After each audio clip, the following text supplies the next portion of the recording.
नमस्कार. आपण ऐकतोय स्वामी श्री सवितानंदजी लिखित ओंजळीतील चंद्र, श्रीमद भगवद्गीता रचना सौंदर्य आणि आशय सौंदर्य. ह्या ग्रंथाचं संपादन, संकलन आणि पुनर्लेखन केलेलं आहे सौ सरला कापुरे जगदाळे. आजचा आपला अध्याय चालला आहे 8वा, मामनुस्मर युद्धच्च. कर्मवाद्यांचे म्हणजे सकाम आग्रहाचं प्रतिपादन असतं की कृष्णाने गीतेत अर्जुनाला कर्म करण्याचा, युद्ध करण्याचा उपदेश केला आहे.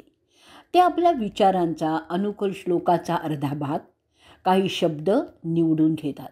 संपूर्ण गीतेत कृष्णाने अर्जुनाला उठ आणि युद्ध कर अशी आज्ञा कुठेच केलेली नाही आहे.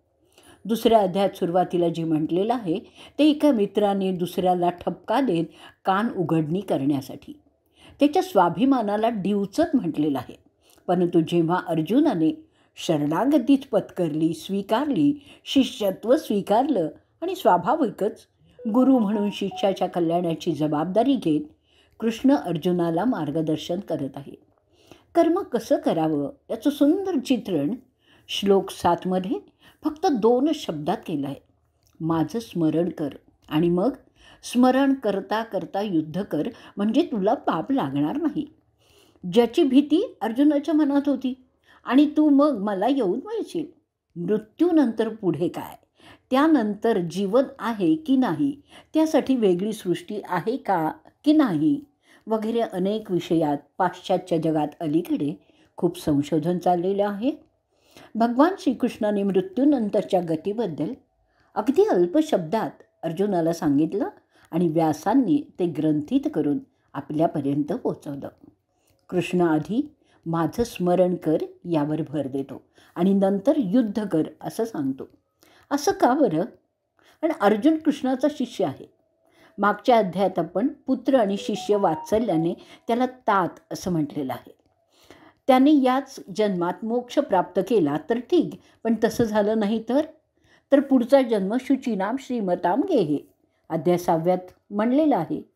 तसं व्हावं, या जन्माची अपुरी साधना पुढच्या जन्मात पूर्ण होण्यासाठी कृष्णाला चिंता आहे. गुरु चिंता करतो आहे. कोणाची? शिष्याच्या कल्याणाची, त्याच्या साधनेची, पुढच्या जन्माची. कृष्णम वंदे जगद्गुरु. कृष्ण सगळ्या जगाचा गुरु, आपला पण गुरु, म्हणून आपल्या कल्याणार्थ पण सांगितलेलं आहे की आधी माझं स्मरण करा. भगवान कृष्णांचं हे वचन व्यासांनी तुमच्या आमच्या कल्याणासाठीच सांगितलं आहे. कारण ते पण जगद्गुरूच आहेत, आपले गुरुच आहेत. त्यांनी ब्रह्मसूत्र, महाभारत, पुराण देऊनच, वेदांचे 4 भाग करूनच सुगमरित्या अध्यापनाची व्यवस्था केली. ती जगत कल्याणासाठीच. आणि म्हणून तर आषाढ पौर्णिमा ही व्यास पौर्णिमा म्हणून साजरी होते. व्यासांच्या रचनेची कुशलता बघा. मामनुस्मर युद्धच्च म्हटलेलं आहे. एकच अक्षर च, अतिशय महत्त्वाचं. च नसतं तर श्लोकाचा अर्थ झाला असता माझं स्मरण करीत युद्ध कर. आणि मग ज्यावेळी युद्ध करायचं नसेल, म्हणजे अर्जुनाच्या अल्पबुद्धीत हे युद्ध म्हणजे पापकर्म होतं ना, म्हणून तर त्यावेळेस काय करायचं? त्यावेळी स्मरण करायचं नाही का? या न विचारलेल्या प्रश्नाचं आधीच उत्तर देऊन ठेवलेलं आहे व्यासांनी. च हे एकाक्षर लिहून माझं स्मरण कर आणि युद्ध कर. याचा अर्थ कोणतंही काम करताना आधी माझं स्मरण कर. लंकेत प्रवेश करण्यापूर्वी लंकिनी राक्षसी हनुमंताला म्हणते, प्रबिसी नगर कीजे सव काजा, हृदय राखवू कोसलपूर राजा. हे सुंदरकांड दोहा नंबर 5मध्ये रामचरित मानसात आहे. हे हनुमंता, तू रावणाच्या लंकेत प्रवेश करीत आहेस. तिथे तुला जे काही कार्य करायचं आहे ते सर्व करताना तू हृदयात सतत कोसलपूर म्हणजे अयोध्येचा राजा रामाला धरून करून जा, म्हणजे सर्व कामात तुला यश मिळेल आणि तूही सुखरूप परतशील. आणि कृष्णही तेच सांगतोय, कोणतंही काम कर पण त्याआधी माझं सतत स्मरण करीत राहा. युद्ध कर किंवा विश्रांती घे, जेवण कर किंवा झोप घे, स्नान कर की क्रीडा कर, जे काही करशील ते पण स्मरण करतच कर. समर्थ रामदास स्वामी म्हणतात, मल त्यागी पण न विसंबावा. पूजा वगैरे करताना तुम्ही तुमच्या इष्टदेवाचं स्मरण करालच, यात नवल नाहीच आहे. पण असं सतत स्मरण करा शौचादी क्रियेच्या वेळी, म्हणजेच मलत्यागी. पण जप आणि स्मरण चालू ठेवा. दुसरे एक संत त्यांच्या पदात म्हणतात, रती क्रीडा अवसरी पण जप स्मरण करीत राहा. हे एवढं आवर्जून का सांगितलं जात आहे, त्याचं उत्तर आधीच या उपदेशाच्या आधीच सांगितलेलं आहे. आपण गीतेतले 5, 6 आणि 7 हे तिन्ही श्लोक एकदम ऐकूयात आणि त्याचा नंतर एकदमच अर्थ सांगते. श्लोक 5. अंतकाले च मामेव स्मरन् मुक्त्वा कलेवरम् यः प्रयाति समद्भावं याति नास्तत्र संशयः. श्लोक 6.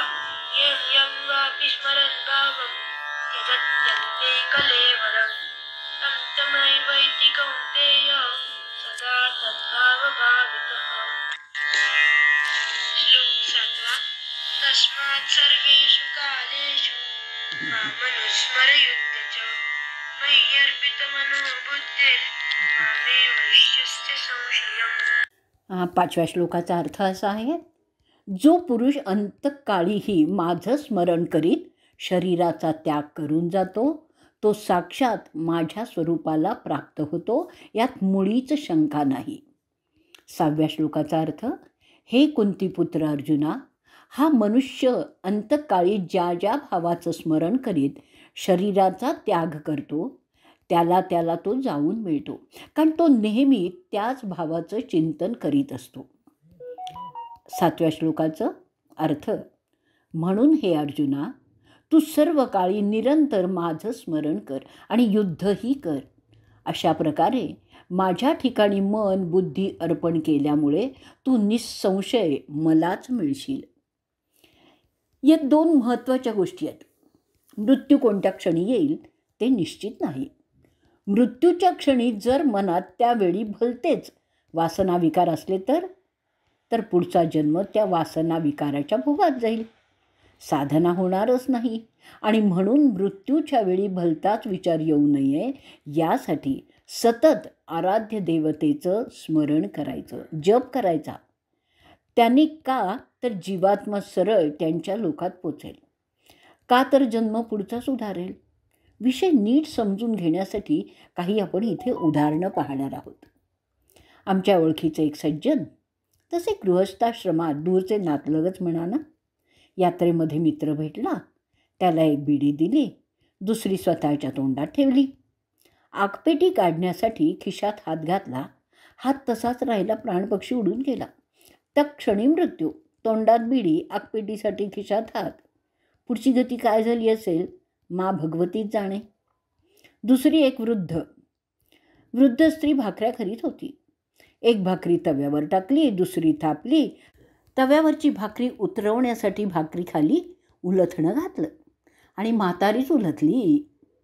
एका हातात उलथणं, भाकरी तव्यावर आणि म्हातारी गेली. पुढचा जन्म कोणास ठाऊक. याच्या नेमकं उलट उदाहरण, सुरतचे एक सज्जन, त्यांचे नातेवाईक तरसाड्यात जिथे आमचा आश्रम आहे तिथेच राहतात. हे सज्जन शिवभक्त, रोज स्नान करून शिवमंदिरात दर्शनाला जायचे.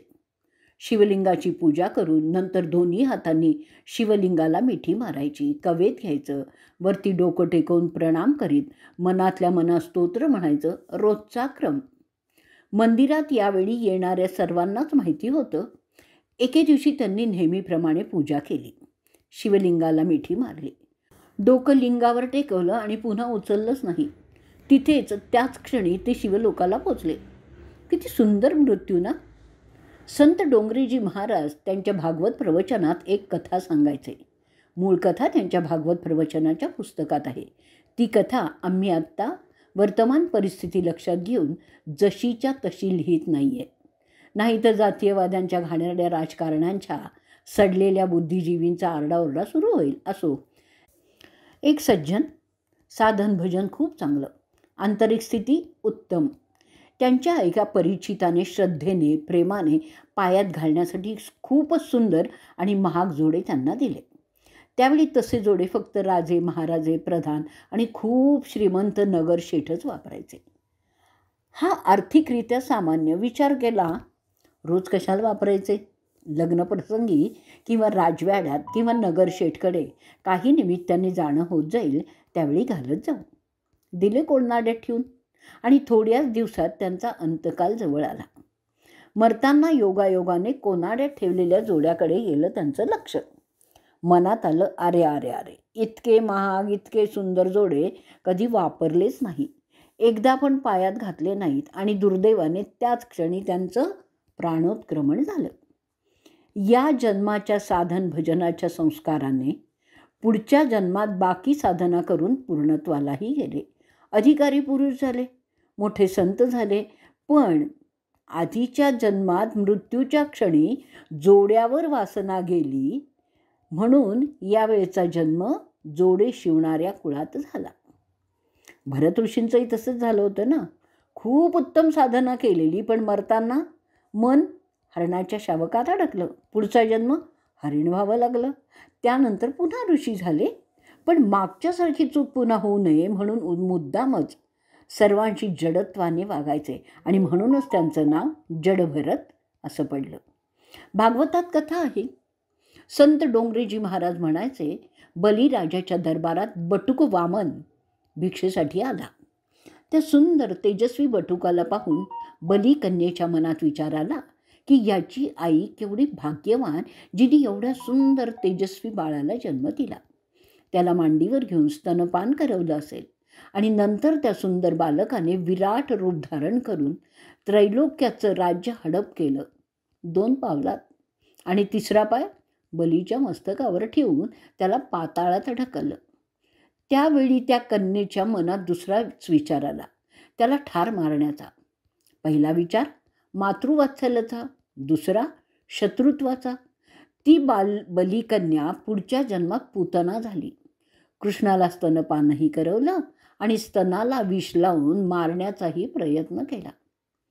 कथा खरोखरच अशीच घडली आहे की नाही? खरी की खोटी कोण सांगणार? पण आपल्या विषयाला समर्पक मात्र आहे. आम्ही पूर्वी अजमेरला जायचो. तिथे एक म्हातारी तोंडाने नेहमी राम राम म्हणायची. तिने एके दिवशी आम्हाला विचारलं, स्वामीजी, मी रात्रंदिवस राम राम म्हणते आहे, मरताना माझ्या तोंडी राम यावा म्हणून. येईल का हो माझ्या तोंडी राम? आम्ही शांतपणे म्हणालो, नाही येणार. म्हातारी चिडली, म्हणाली, असं कसं म्हणता आणि कशावरून म्हणता? मी तर सतत राम राम म्हणते. आम्ही म्हणालो, तुम्ही म्हणता ते बरोबर आहे, पण तुमचं राम राम म्हणणं ओठापुरतं आहे, पोटातून नाही आहे. तुमच्या घरात तुमचे जावई काय, नात जावई काय येऊन गेले, पण अजूनही नात जावई आले तर पाहुणचाराला काय करायचं हे तुम्हालाच विचारून ठरवावं लागतं. रोजच्या भोजनातील भाजी काय करायची तुम्हाला विचारून करावी लागते. तुम्ही हातातून सोडलं का नाही? का नाही सांगत तुम्ही सुनेला? तू जाणेन तुझा संसार जाणे, जावई तुझा काय करायचं ते तू बघ. का ठेवला अजून सर्व कारभार आपल्या हातात? यावरून आम्हाला एक गंमत इथे आठवते आहे की लग्न करून एक मुलगी सासरी गेली. अगदी दुसऱ्या दिवशी सासूने तिला प्रेमाने जवळ बोलवलं, तिच्या हातात किल्ल्यांचा जोडगा ठेवला आणि म्हणाली, हे बघ, हे घर तुझं, हा संसार तुझा, या सर्व कपाटांच्या किल्ल्या सांभाळ. नवीन सुनेला तर अत्यानंदच झाला. नमस्कार करून ती आतही गेली. थोड्या वेळाने बाहेर येऊन म्हणाली, सासूबाई, या तिजोरीची किल्लीच नाही आहे की हो? सासूबाई पण हसून म्हणाल्या, अजून ती माझ्या सासूनी मलाच दिली नाही तर मी तुला कुठून देऊ? कृष्णाला आणि व्यासांना एवढी तळमळ का? कारण मरताना काय आठवेल ते सांगणं कठीण. आम्ही आमच्या प्रवचनात श्रोतृवर्गाला याविषयी सावध करताना म्हणतो, मरताना पुण्यकर्मापेक्षा पापकर्मच आठवायची शक्यता जास्त. आणि ही गोष्ट उदाहरण देऊन समजावतो. समजा तुम्ही मंदिरात गेलात, तिथे दानपेटीत किंवा देवापुढे ठेवलेल्या ताटात 50 रुपयांची नोट टाकली, तर ती टाकताना तुम्ही आसपास पाहत नाही की तुम्ही 50 रुपयाची नोट टाकत आहात हे कोणी पाहत आहे की नाही. तुमच्या मनात आले, तुम्ही टाकली, सहजगत्या घडलं सर्व. कोणी पाहतंय की नाही काय घेणं देणं. पण नेमकं याउलट केलं तर ताटातील 10ची नोट उचलून खिशात ठेवायची असेल, चोरी करायची असेल तर तुम्ही केवढे सावध राहा. कोणी पाहत तर नाही ना याची केवढी काळजी घ्याल. सांगायचा उद्देश असा आहे की पुण्यकर्म करताना माणूस एवढा एकाग्र होत नाही जेवढा पापकर्म करताना एकाग्र होतो.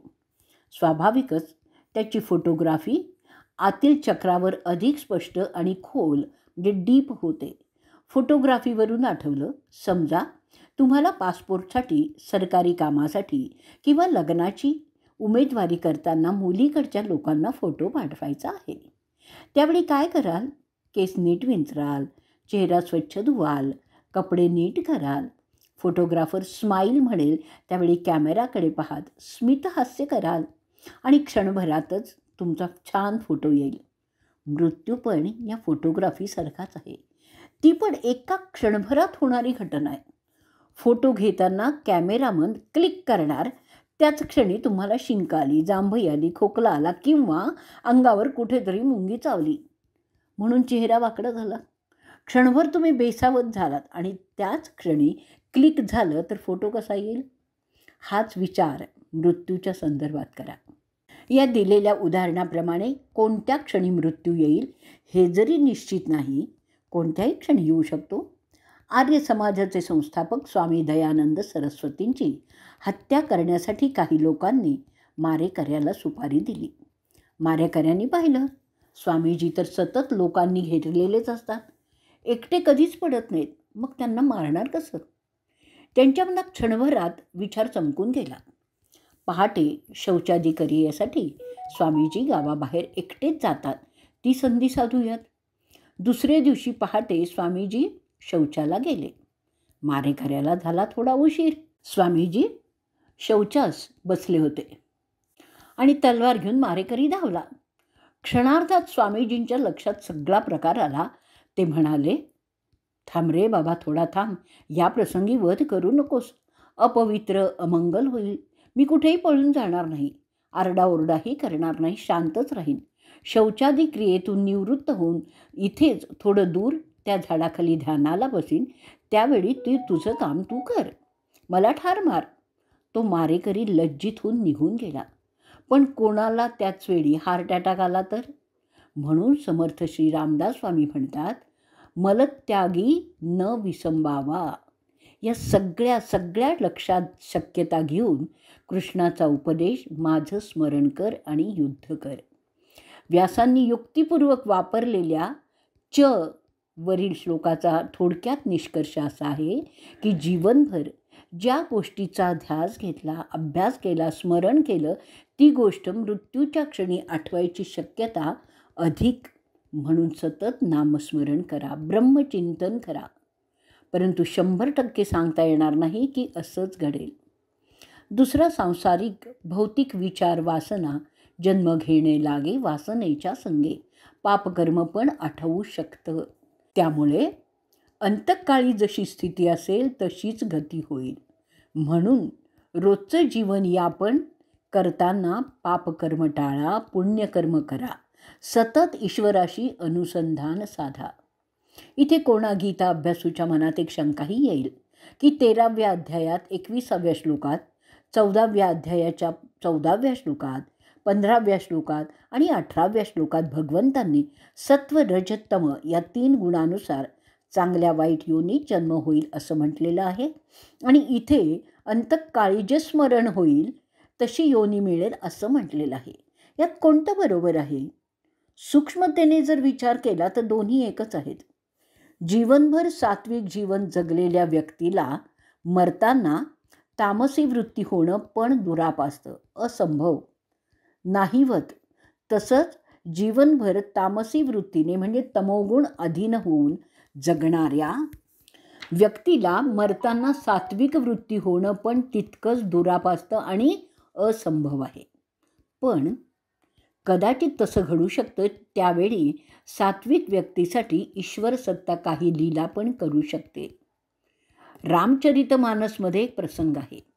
हा विषय समजून घ्यायला आणि श्लोक 5 मध्ये जे म्हटलेलं आहे, जो माझं सतस्मरण करतो त्याची गोष्ट तर सोडाच, पण जीवनभर चांगलं कर्म केलं नाही, पण मरताना अचानकपणे माझं स्मरण झालं ना, तरीही भागवतात ती अजामेळाची कथा आहे ना, अगदी तशी त्याचं कल्याणच होईल. तो मला येऊन मिळेल हे जोर देऊन सांगण्यासाठी अंतकालेनंतर च हे अक्षर अपी, अपी म्हणजे सुद्धाच्या ऐवजी वापरलेलं आहे. या दोन्ही गोष्टींचं संत तुलसीदासांनी रामचरितमानस या ग्रंथात सुंदरतेने आलेखन केलं आहे. राम रावण युद्ध संपलं, रावण मारला गेला, सर्व देव बंदिवासातून सुटले. इंद्र रामाजवळ येऊन कृतज्ञतेने वंदन करून म्हणाला, तुमच्या कृपेने आम्ही रावणाच्या बंदिवासातून सुटलो. तुमचे खूप उपकार आहेत. या उपकारातून, ऋणातून थोडं तरी उतराई होण्यासाठी मला काही सेवा सांगा. भगवान राम म्हणतात, हे वानर, वानर म्हणजे कपी, आणि हा अस्वल म्हणजे भालू माझ्यासाठी युद्ध करताना मेले. त्यांना पुनर्जीवित करण्यासाठी तू अमृताचा पाऊस पाड. इंद्र हात जोडून नम्रतेने म्हणाला, प्रभू, या रणांगणात वानर, अस्वल वेगळी आणि राक्षस वेगळे असे नाही आहेत. सर्वांची शवं एकमेकात मिसळलेली आहेत. कुणाचा पाय इकडे तर कोणाचं डोकं तिकडं. वानराजवळ राक्षस पडला असेल, अस्वलाजवळ दुसऱ्या राक्षसाचं धड असेल, सगळे मिसळलेले आहेत. त्यामुळे अमृताचा पाऊस या रणभूमीवर जर झाला तर वानर आणि अस्वलांच्या बरोबर सर्व राक्षस पण उठून बसतील आणि आत्ता संपलेलं युद्ध पुन्हा नव्याने सुरू होईल. भगवान राम म्हणाले, तू काळजी करू नकोस, तुला सांगितलेलं काम तेवढं कर, बाकी मी बघून घेईन. शेवटी नाईलाजाने इंद्राने अमृताचा पाऊस पाडला. सुधा वृष्टी भई दुही दल उपर, जिये भालू कपी नही रजनीचर. लंकाकांड 194 हा आहे.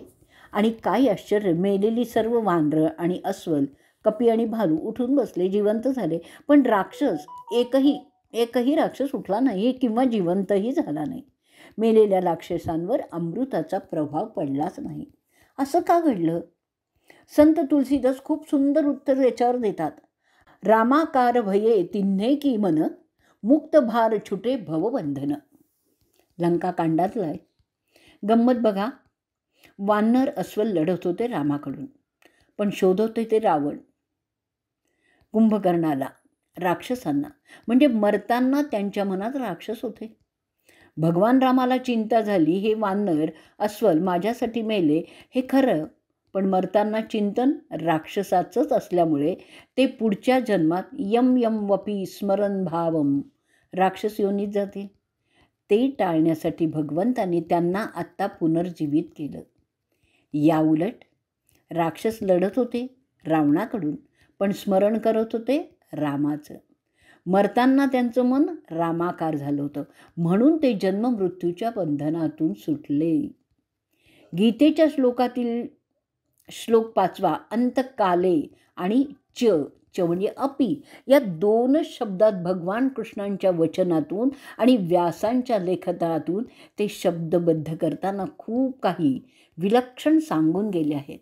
हे रचना सौंदर्य किंवा हे आशय सौंदर्य आहे. उर्वरित भाग आपण ऑडिओ क्लिप नंबर 2 ऐकणार आहोत. Audio clip number 2.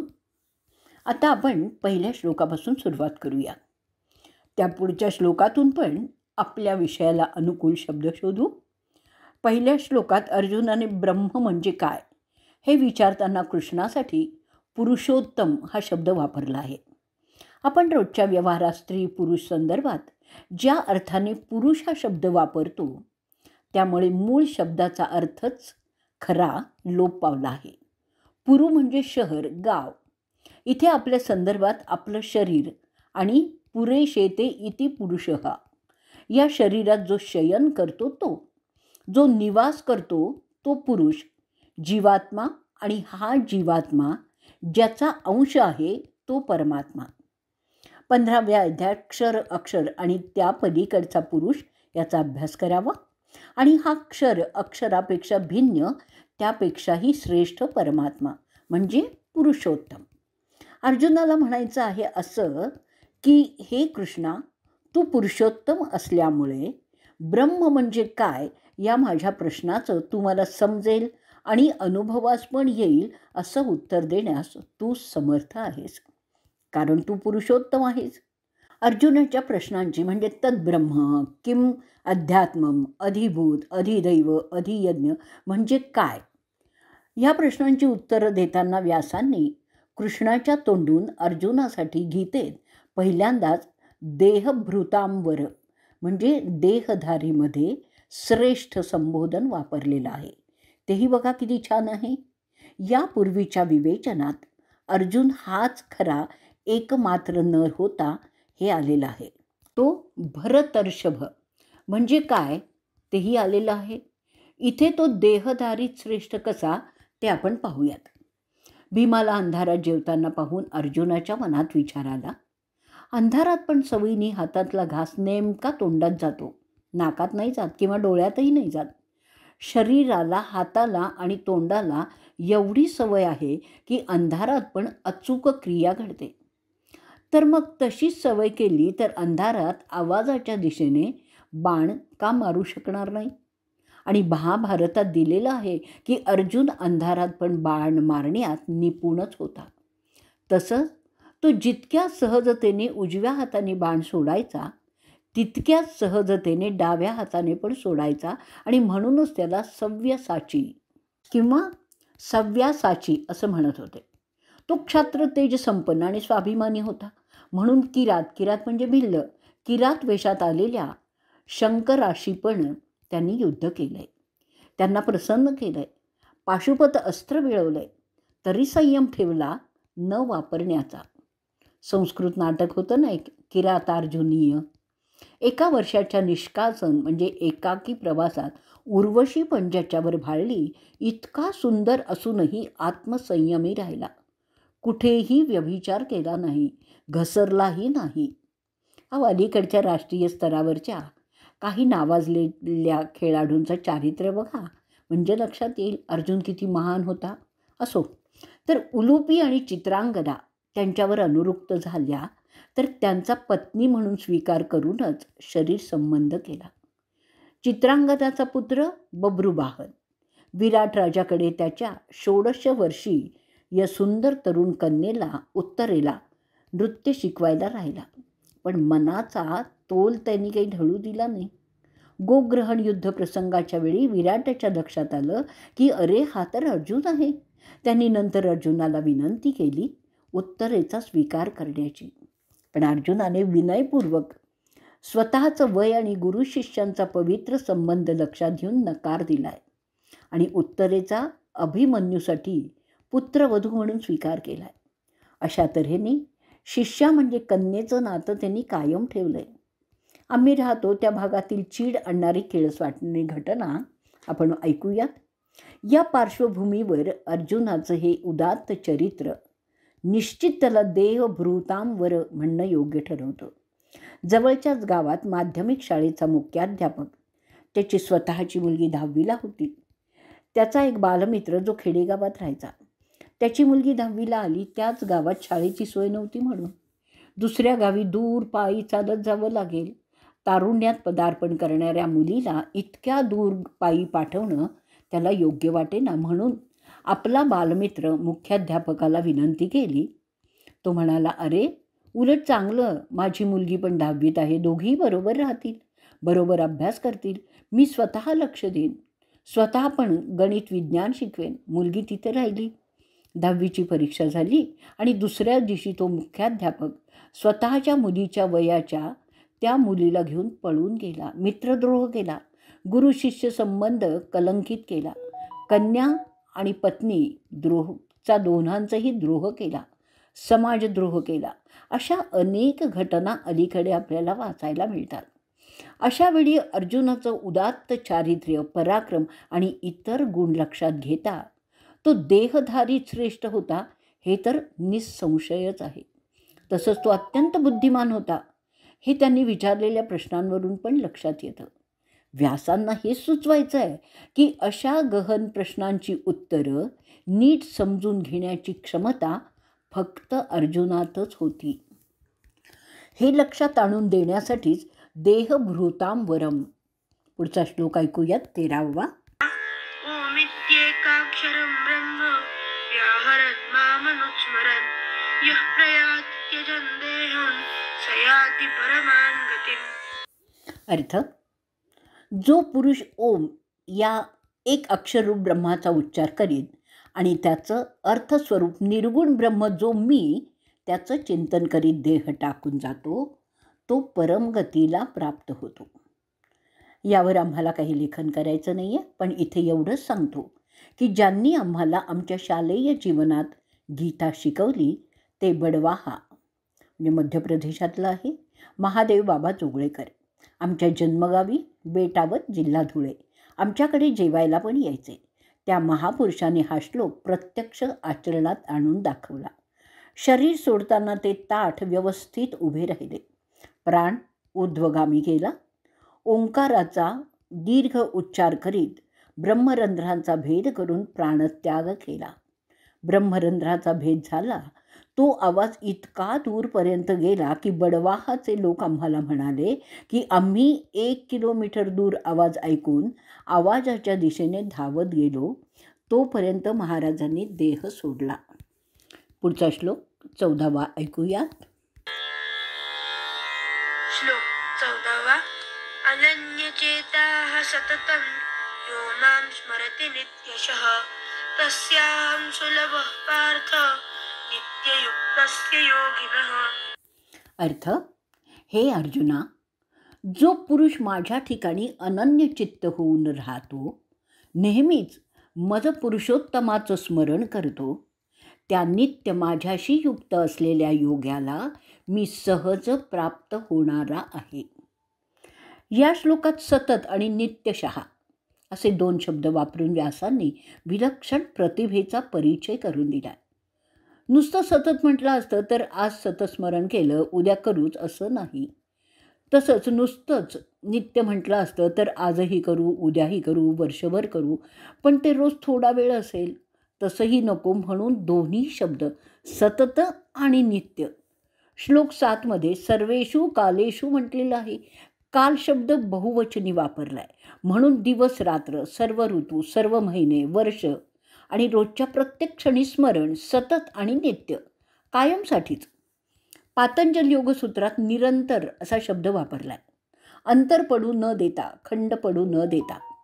संत एकनाथ म्हणतात, हरी बोला भांडता हरी बोला कांडता हरी बोला उठता बसता हरी बोला हरी बोला नातरी अबोला. मग प्रश्न असा आहे की तुम्ही कोणाशी काही बोलत असाल भांडत असाल म्हणजे तोंडातून दुसरे शब्द बाहेर पडत असतील तरी त्यावेळी हरी हरी कसं बोलणार? तीच तर गंमत आहे. तोच अजपाजप दुसऱ्याशी दुसरे शब्द बोलत असताना पण आत हरी हरी. नारद भक्तिसूत्रात पण सूत्र 9मध्ये अनन्यता हा शब्द वापरला आहे आणि खालच्या 10व्या सूत्रात त्याची व्याख्या दिलेली आहे. अन्याश्रयाणाम त्यागोन्नन्यता म्हणजे आपले प्रियतम भगवान सोडून दुसऱ्या समस्त आश्रयाच्या त्यागाचं नाव अनन्यता आहे. गीतेतला हा अनन्य शब्द 9व्या अध्यायात 19व्या आहे श्लोकात आहे. आपलं जे आराध्य दैवत आहे त्याच्याशिवाय दुसरा कोणताच आश्रय न स्वीकारता 7व्या अध्यायात म्हटल्याप्रमाणे मय्यासक्त म्हणजे माझ्यातच आसक्त, मदाश्रय म्हणजे माझाच आश्रय अशी भक्तांची स्थिती असेल तर भगवंतांची तशीच व्याकुळता अध्याय 4 श्लोक 11 पण म्हटल्याप्रमाणे ये यथा मा प्रपद्यन्ते तांस्थैव्य भजाम्यहम म्हणजे जो भक्त माझं जसं भजन करेल मी पण त्याप्रमाणेच त्याचं भजन करतो.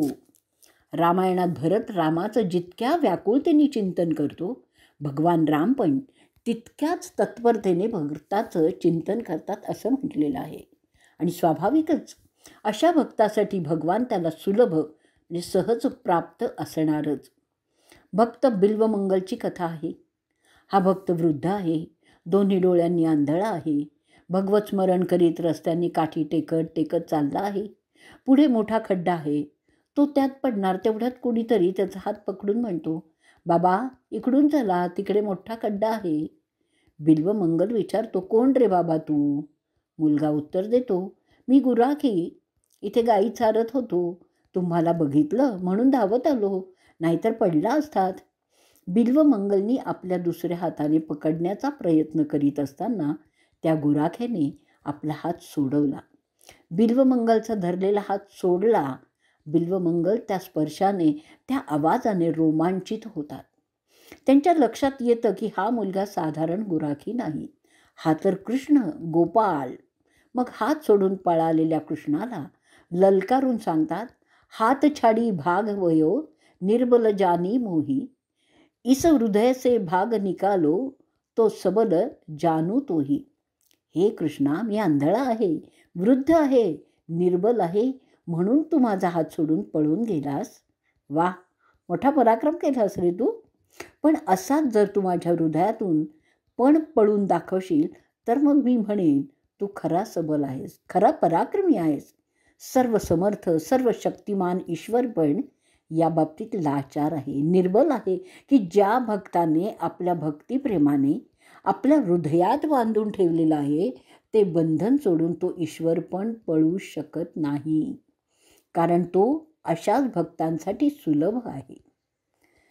यानंतरचे श्लोक 21 ते 28 आम्हाला अजूनही अगम्य आहेत. त्याचा शब्दार्थ तर आम्हालाही कळतो, त्यावर टीकाही वाचलेली आहेत, पण अजूनही ते श्लोक आम्हाला कळले नाहीत ही प्रांजळपणे कबुली देतो. त्याचं गूढ गम्य रहस्य समजण्यासाठी हे रहस्य सांगणाऱ्या कृष्णाच्याच कृपेची प्रतीक्षा करावी लागेल आणि कदाचित तो पण आमची अर्जुन होण्याची, हे रहस्य समजून घेण्यास पात्र होण्याची वाट पाहत असेल. आजचा आपला अध्याय 8वा आपण इथेच पूर्ण करणार आहोत.